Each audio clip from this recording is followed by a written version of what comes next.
जय श्री कृष्णा। श्री गणेशाय नमः। ओम गुरुवे नमः। श्री सीताराम की जय हो। श्री सीताराम चंद्राभ्याम नमः। हनुमान जी महाराज की जय। वाल्मीकि मुनि की जय। पंचदेवों की जय हो। मैं आपको श्रीमद् वाल्मीकि रामायण श्लोक का बालकांड का हिंदी में अर्थ सुना रही हूँ। अष्टमा सर्ग सुनाऊंगी। बालकांड में 77 सर्ग है।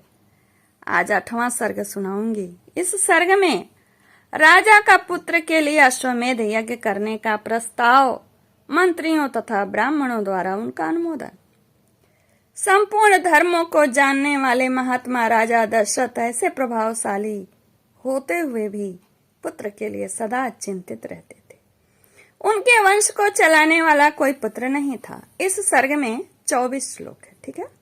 उसके लिए चिंता करते करते एक दिन उन महामनस्वी नरेश के मन में यह विचार आया कि पुत्र प्राप्ति के लिए अश्वमेध यज्ञ किया जाए।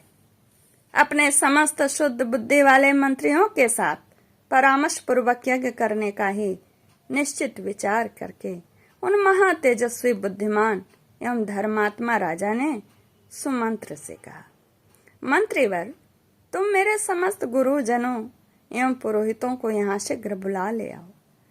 तब शीघ्रता पूर्वक पराक्रम प्रकट करने वाले सुमंत्र तुरंत जाकर उन समस्त वेद विद्या के पारंगत मुनियों को वहां बुला लाए।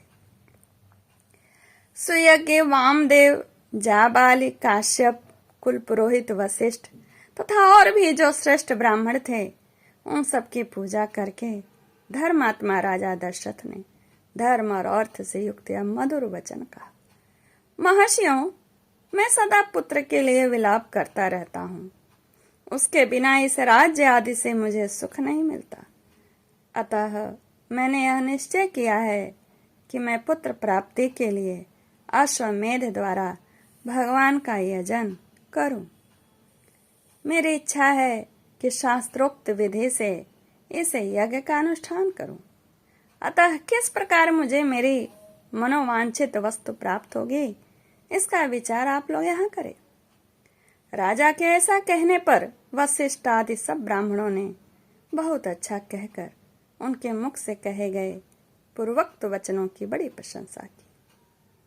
फिर वे सभी अत्यंत प्रसन्न होकर राजा दशरथ से बोले, महाराज, यज्ञ सामग्री का संग्रह किया जाए।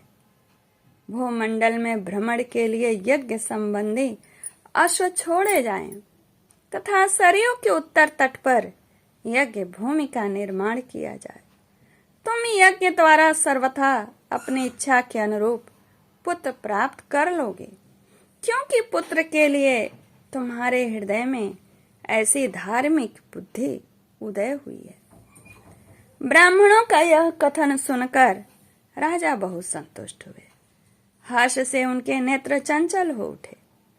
वे अपने मंत्रियों से बोले, गुरुजनों की आज्ञा के अनुसार यज्ञ की सामग्री यहाँ एकत्र की जाए। शक्तिशाली वीरों के संरक्षण में उपाध्याय सहित अश्व को छोड़ा जाए। सरयू के उत्तर तट पर यज्ञ भूमि का निर्माण हो।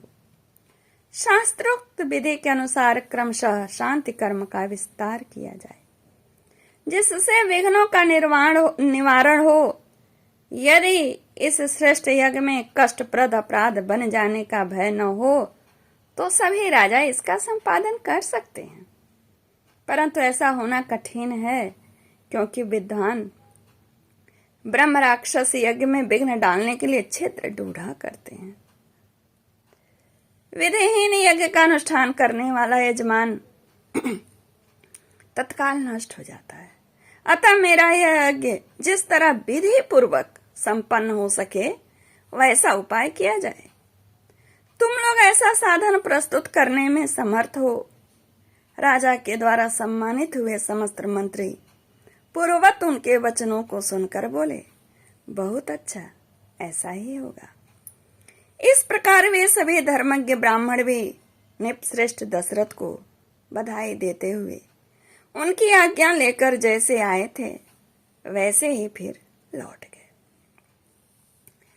उन ब्राह्मणों को विदा करके राजा ने मंत्रियों से कहा, पुरोहितों के उपदेश के अनुसार इस यज्ञ को विधिवत पूर्ण करना चाहिए। वहां उपस्थित हुए मंत्रियों से ऐसा कहकर परम बुद्धिमान नृपश्रेष्ठ दशरथ उन्हें विदा करके अपने महल में चले गए। वहां जाकर नरेश ने अपने प्यारी पत्नियों से कहा, देवियों, दीक्षा ग्रहण करो, मैं पुत्र के लिए यज्ञ करूंगा।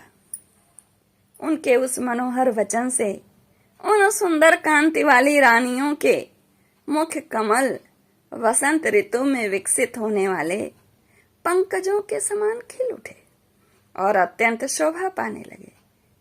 इस प्रकार श्री वाल्मीकि निर्मित आश रामायण आदि काव्य के बालकांड में 8वां सर्ग पूर्ण होता है। आपको आकर्षित करने के लिए बार बार नहीं कहूंगी, लेकिन श्री वाल्मीकि जी ने शुरू में ही कह दिया, कहने लिखने सुनने वाले को धर्म अर्थ काम मोक्ष 4 पुरुषार्थों की सिद्धि होती है, और मैं कहती हूँ भगवान श्री रघुनाथ की कृपा प्राप्त होती है। नमस्कार, जय श्री कृष्णा, धन्यवाद। पूरा सुनिए, लाइक कमेंट शेयर करिए। धन्यवाद।